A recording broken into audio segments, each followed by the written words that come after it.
বন্ধুরা, আজ এই ভিডিওতে মুসলিম বিশ্বের কথিত খলিফা ফাইটার টিএফএক্স এবং ভারতের স্বদেশী সর্বাধুনিক ফাইটার এমকার মধ্যে একটি তুলনা হবে, যাতে আমরা এটা দেখব ফিউচারে টিএফএক্সকে নিয়ে যেসব অর্ধমস্তিষ্কের জিহাদি পাবলিকেরা অটোমান এম্পায়ারের কথা বলে, সেই ফাইটারের দৌড় কত দূর।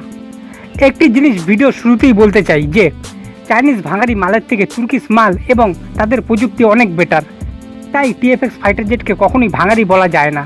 কিন্তু বঙ্গদেশের কিছু বঙ্গ পাবলিক আছে যাদের ভারতীয় অস্ত্রের গুণগত মান বিচার না করেই ভাঙারি উপাধিতে সম্মানিত করেন, এবং যেই উপাধিটি আমরা ভারতীয়রা সাদরে গ্রহণ করে আসছি। কিন্তু বাস্তব কথা হলো, যেটি সত্য সেটি সত্য। এই ভিডিওতে সমস্ত কথা হার্ড ল্যাঙ্গুয়েজের সাথেই সত্যকে তুলে ধরা হবে। এই হার্ড ল্যাঙ্গুয়েজকে যারা ব্যাড ল্যাঙ্গুয়েজ ভাববে, সেটি তাদের মাদ্রাসা শিক্ষার প্রভাব হিসেবে গণ্য করা হইবে।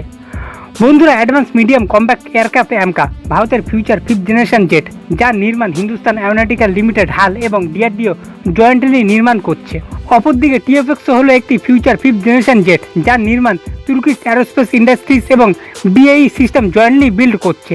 এই দুটি ফাইটারই বলা হচ্ছে প্রায় একই টাইমে 2025 কিংবা 2026 সালের মধ্যেই নিজেদের ফার্স্ট ফ্লাইট নেবে, যার পর 2029 থেকে 30 সালের মধ্যেই টিএফএক্স এবং AMCA এর মাস প্রোডাকশন ফুল স্কেলে শুরু করে দেওয়া হবে। তো বন্ধুরা, এ থেকে বোঝাই যাচ্ছে একই সাথে কাজ চলছে, অপরদিকে একই সাথে সার্ভিসেও আসবে। যদি টিএফএক্স এর প্রযুক্তির কথা বলি, তো টিএফএক্স এর প্রযুক্তিগত সম্পূর্ণ চাহিদা ন্যাটোদের সরবরাহ করবে। এরই সাথে F-35 প্রোগ্রামে একসময় জড়িত থাকার কারণে তুর্কির 5th জেনারেশন কম্পোনেন্টস নির্মাণ করার নতুন কিছু না। অপরদিকে ভারতকে দেখলে ভারত তেজাস ফাইটারের এক্সপিরিয়েন্স, স্বদেশী টেকনোলজি ও আত্মনির্ভর ভারত প্রোগ্রামের মাধ্যমেই AMCAকে ডেভেলপ করছে, যার পুরো রাইটস তেজাসের মতোই ভবিষ্যতে ভারতের হাতেই থাকবে, যেটি কিন্তু তুর্কির কাছে থাকবে না। মুসলিম বিশ্বের কথিত খলিফা দেশ তুর্কি ব্রিটেনের রয়্যালসের সহযোগিতায় টিএফএক্সের ইঞ্জিন নির্মাণ করবে ম্যাস প্রোডাকশনের জন্য, এবং ভারত ফ্রান্সের স্যাফরানের সাথে AMCA এর ইঞ্জিন ডেভেলপ করবে। তুর্কি এবং পাকিস্তান তাদের ওল্ড F-16 ফাইটার জেটগুলিকে রিপ্লেস করবে টিএফএক্স জেটের মাধ্যমে, এবং ভারত AMCA এর দ্বারা Russian old Su-30 MKI air superiority fighter জেটগুলিকেই প্রথম দিকে রিপ্লেস করবে। যে Su-30 MKI বিমানগুলিকেই ভারত অধিক সংখ্যায় সার্ভিসে রেখেছে, যার সংখ্যা হলো 276টির মতো। বন্ধুরা, আসলে এই দুই দেশের ফাইটারের মধ্যে ভবিষ্যতে কে কার উপর ভারী পড়বে তার একটি ধারণা নিতেই দুই ফাইটারের কিছু স্পেসিফিকেশনের ব্যাপারে জানবো, যা পাবলিক ডোমেন্টে রাখা আছে। বন্ধুরা, টিএফএক্স এর লেন্থ হলো 14 মিটার এবং AMCA এর লেন্থ হলো 17.6 মিটার।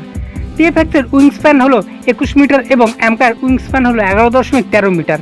টিএফএক্স এর হাইট হলো 6 মিটার এবং AMCA এর হাইট হলো 4.5 মিটার। বন্ধুরা, এ থেকে দেখা যাচ্ছে AMCA এর লেন্থ টিএফএক্স এর থেকে বেশি, কিন্তু চওড়া ও হাইটের দিকে টিএফএক্স এগিয়ে থাকবে, যা টিএফএক্সকে আকারে AMCA থেকে অনেক বেশি বড় বানাবে, যা কিন্তু একটি স্টেলথ ফাইটার জেটের জন্য কাম্য না। বন্ধুরা, মুসলিম বিশ্বের কথিত খলিফা ফাইটার জেট টিএফএক্স এর এমটি ওয়েট এবং গ্রস ওয়েটের ব্যাপারে কিছু জানা যায়নি, কিন্তু AMCA এর এমটি ওয়েট হলো 12,000 কেজি এবং গ্রস ওয়েট হলো 18,000 কেজি। টিএফএক্স এর ম্যাক্সিমাম টেক অফ ওয়েট হলো 27,215 কেজি এবং AMCA হবে 25,000 কেজি। যদি দুটি ফাইটারের স্পিড দেখি, তো টিএফএক্স এর স্পিড হবে 2 ম্যাক 2470 কিলোমিটার পার আওয়ার, অপরদিকে AMCA এর স্পিড হবে 2.1 Mach 2600 kilometre per hour. TFX এর রেঞ্জ হবে 1100 কিলোমিটার এবং AMCA এর রেঞ্জ হবে 1620 কিলোমিটার। টিএফএক্স এর সার্ভিস সিলিং হবে 17,000 মিটার এবং AMCA এর 20,000 মিটার। টিএফএক্স এ কটা হার্ড পয়েন্ট থাকবে তার ব্যাপারেও কোনো তথ্য প্রকাশ করা হয়নি। অপরদিকে AMCA এর টোটাল হার্ড পয়েন্টের সংখ্যা হবে 14টি।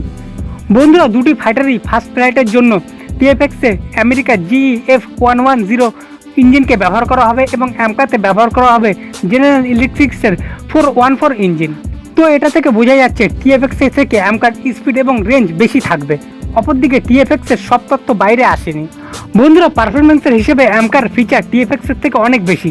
দুটি ফাইটারেই better warfare suit, electronic system এবং বিশেষ ধরনের স্টেল টেকনোলজিকে সামিল করানো হবে 5th জেনারেশনকে খেয়ালে রেখে। বন্ধুরা, AMCA এর ডিফেন্স প্যাকেজে থাকবে BVR মিসাইল, যেমন অস্ত্র মিসাইল, ব্রহ্মোস এবং রুদ্রম, এরই সাথে লেজার গাইডেড হাতিয়ার। অপরদিকে তুর্কিও নিজেদের তৈরি BVR মিসাইল ও ন্যাটো স্ট্যান্ডার্ড বিভিন্ন প্রকারের মিসাইল লোডেড করবে তাদের টিএফএক্সে। তো দুটি ফাইটারই বিশ্বের সেরা দুই 5th জেনারেশন ফাইটার হতে চলেছে। তবে AMCA যুদ্ধ কৌশল এবং আত্মনির্ভরতার দিকে ভারতকে সুবিধা দেবে, যা টিএফএক্সের বেলায় তুর্কি পাবে না।